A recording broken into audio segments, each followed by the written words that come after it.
My name's Luke Benson, Creative Director of Luke Benson Hair, Session Stylist and Educator from London. My signature hair, I would say, is effortlessly beautiful and making the best version of someone.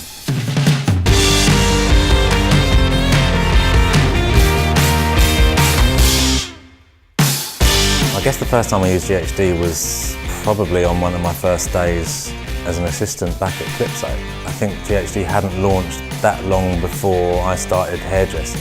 So it was like the go-to product, and I think passing up to Terry, I was passing up GHDs, and that was probably the first time I used it, and obviously out of interest used them myself on my training days, and just kind of grown with the brand, I suppose.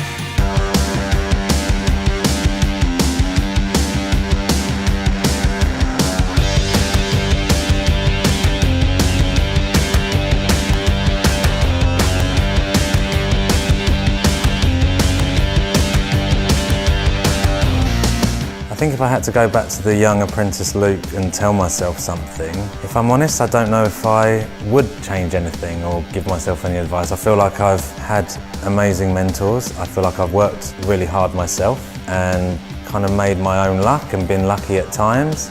Just kind of rode the wave and done the path, and it's kind of taken me to where I am now, I guess.